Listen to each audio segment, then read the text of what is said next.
Hi, I'm Tim. Welcome to Watchbox, and thanks for logging on. If you love this watch, email me, tmosso@thewatchbox.com.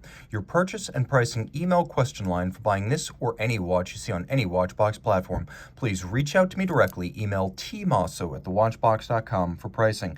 Today, we're discussing the Breitling Superocean II, 44 millimeters in diameter in stainless steel. This dive watch is 14.3 millimeters thick and from lug to lug 52.7 millimeters with a 22 millimeter spacing between the lugs. My wrist is 16 centimeters circumference, and you can see the watch is broad, but it's actually pretty thin, all things considered.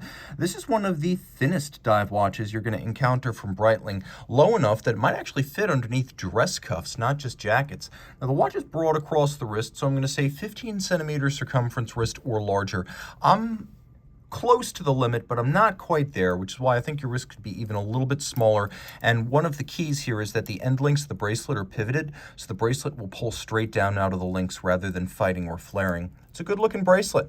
The Professional 3 design, asymmetrically sized links with that slash cut. We have removable links fixed by screws.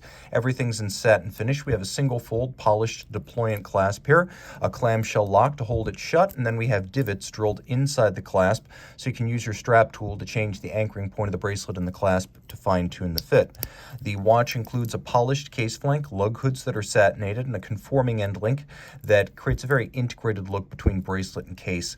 The bezel is of a captive design, which is why you see these little screws on its edge. The screws have to be removed before the bezel can be removed, with the result that this is a more durable system and that bezel can't accidentally be snapped off like you can with a Tag, Omega, or Rolex bezel. There's also a helium escape valve in the flank of the case, which means this watch is suitable for saturation diving. The bezel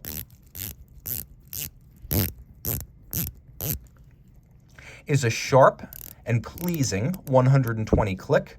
You can line up the luminescent pearl of the bezel with the minute hand. Now you have a 0 to 60 minute count-up timer for diving or any timing you might perform.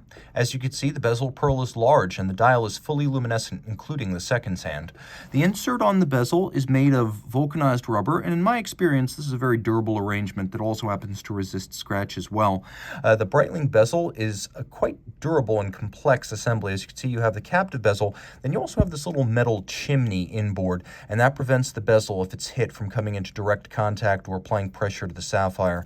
There's a screw-down crown. You can see the watch features crown guards, all of this water-resistant down to 1,000 meters. Now, the dial is a lovely metallic sunburst blue with an applique Breitling wing logo, and then underneath the case back, we have a Breitling Caliber 17. Well, Breitling Caliber 17 is ETA 2824 or Salida SW 200, which is a bidirectional automatic winder that beats away at 8 beats per second with a 38-hour power reserve, a hacking seconds function, and a quick set date. It is a very, very durable movement. And in this watch, it's 5-position adjusted and delivered in chronometer specification with COSC chronometer certification, so it's actually been through the COSC test. Reach out to tmosso@thewatchbox.com for purchase and pricing details.